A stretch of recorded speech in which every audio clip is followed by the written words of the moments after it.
You know, as a student of history,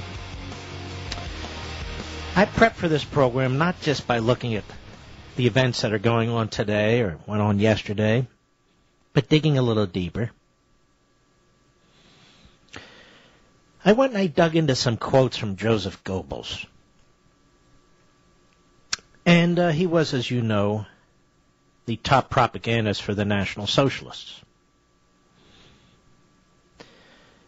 And I looked at some of his quotes. And by the way, these quotes, when I read some of them, you'll see they are applicable whether it's communist regimes or fascist regimes, whatever the totalitarian state is. Now, this one is famous. He said, if you tell a lie big enough and keep repeating it, people will eventually come to believe it. He said, the most brilliant propagandist technique will yield no success unless one fundamental principle is borne in mind constantly. It must confine itself to a few points and repeat them over and over. He said, think of the press as a great keyboard on which the government can play. Intellectual activity is a danger to the building of character. This was a very sick man, and yet he lays out exactly how the totalitarian regimes operate. Whether it's in Red China today, whether it was in the Soviet Union before, whether it was the National Socialists in Germany, the fascists in Italy, or people who just lurch toward this notion of despotism, centralized despotism.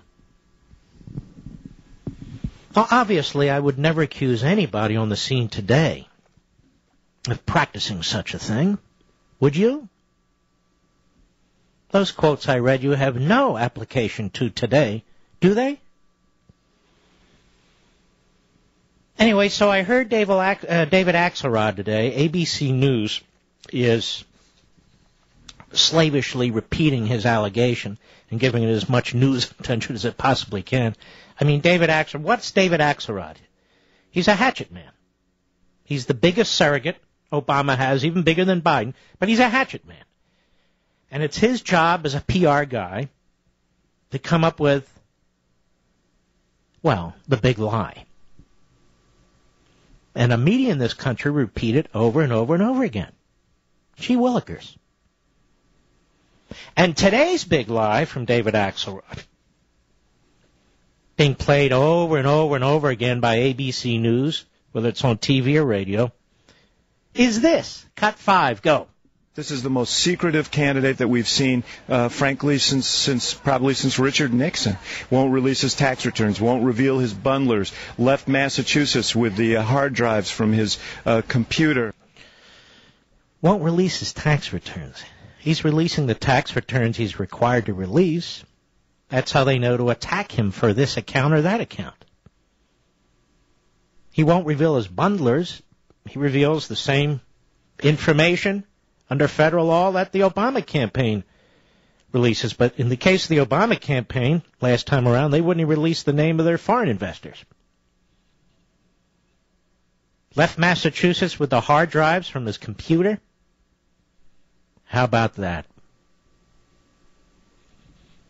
Would this be the same administration that refuses to turn over documents on Fast and Furious, which resulted in one law enforcement officer being shot in the back with one of our own weapons? And a couple hundred Mexicans being murdered by drug cartel hoodlums in Mexico? Would this be the same administration now complaining about the hard drives? So I decided, who is this Axelrod? He talks more for Obama than Obama talks for Obama. Obama's busy taking a tour now of Ohio and Pennsylvania, a bus tour, talking about the outsourcing of jobs on buses that were made in Canada. And the irony's obviously lost on the media because they're busy regurgitating David Axelrod's propaganda. Repeat the big lie. Just repeat it over and over. Keep it simple. Just keep repeating it. Oops. Am I allowed to draw that point? So I got to digging, who is this Axelrod? And I found on a great website, a friend of mine, theothermccain.com, which links to a piece in the American Spectator by a professor from Grove City, a presidential scholar. Who is Axelrod? Well, in this piece, this rather extensive piece by the presidential scholar, the professor from Grove City, Paul Kengor, he dug up some fascinating facts, as Stacey McCain writes, about the background of Axelrod, showing Obama's top political strategist, ready for this? To have deep ties to the American Communist Party and other leftist individuals and organizations. Oh, I know there's a lot of people out there, oh, Mark, please don't go there. Don't go where? Don't go where? For example, Axelrod's mother, Muriel Bennett Axelrod, worked for the left-wing New York newspaper PM. Although it lasted less than a decade, 1940 to 48, PM became notorious because of its penetration by Stalinists and others who promoted the Communist Party line on issues both foreign and domestic. Professor Kengor points out that PM's famed Washington correspondent, I.F. Stone, was subsequently identified as a Soviet agent, both in the so-called Venona documents and also by a former top KGB official, Oleg Kuligin. It's unclear whether Axelrod's mother fit in the orbit of the communists, Soviet sympathizers, and other so-called progressives who worked at PM, Kengor says, because despite scouring reel upon reel of microfiche, copies of the newspaper, he was unable to find a single article with her byline. Gee, maybe she took the equivalent of the computer drives out of the system, huh? Nevertheless, her association with the paper locates her politics on the far left fringe of the American political spectrum in the 1940s, which would seem important to understanding her son's later activities. While a student at the University of Chicago in the early 70s, David Axelrod began working as a political reporter for the Hyde Park Herald, which Professor Kengor says brought Axelrod to the attention of Don Ross and David Cantor. Both of these men were associated with the Communist Party and other far-left groups. Mark, what's this McCarthyism stuff? It's not McCarthyism. We call these facts. Kengor explains that David Cantor's father, Harry Cantor, was an instructor at the Abraham Lincoln School, an infamous Chicago-based CPUSA front that instructed pupils in the teachings of Marx and Lenin.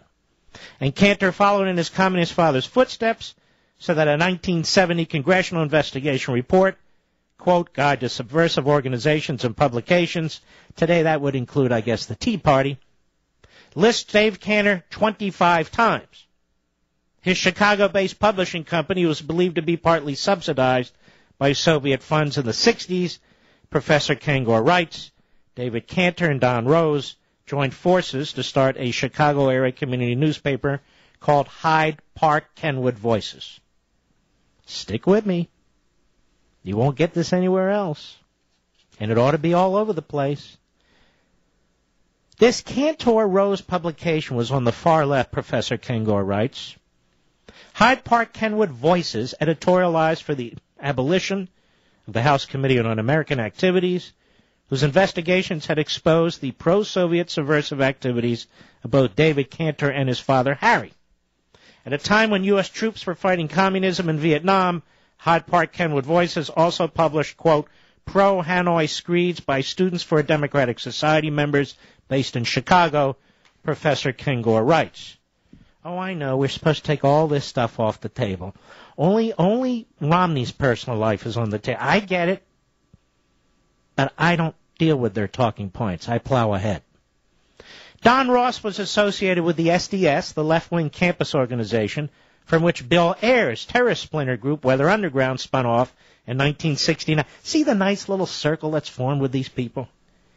And was also a member of the National Mobilization Committee to end the war in Vietnam, commonly known by the slang term the MOB. Rose and Cantor played a critical role as mentors to young David Axelrod, Kengor explains, citing numerous sources, including David Cantor's son, Mark Cantor, for the fact that it was a letter of recommendation from Don Ross that helped Axelrod land a job as a reporter for the Chicago Tribune.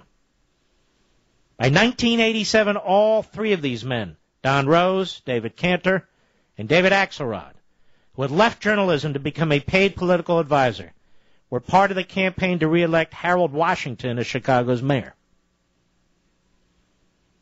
Professor Kengor's American Spectator article is important because Axelrod's background, like Obama's associations with left-wing figures such as Frank Marshall Davis and Bill Ayers, shows how ideas, policies, and rhetoric originating in the Marxist-Leninist doctrine and anti-American propaganda have been mainstreamed in the Democrat Party.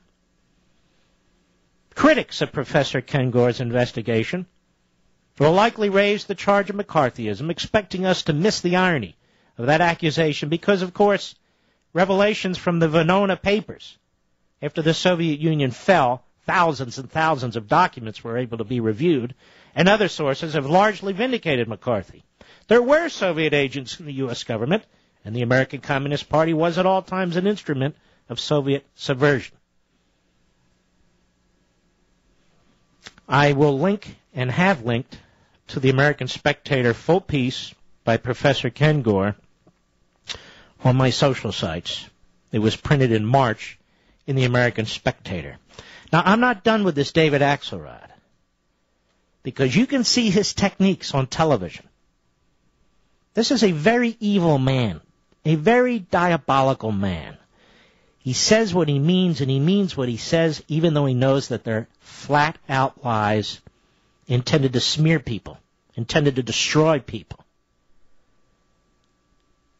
So, I think it's important that Obama's number one hatchet man, his number one surrogate, be exposed. More when I return. Mark Levin.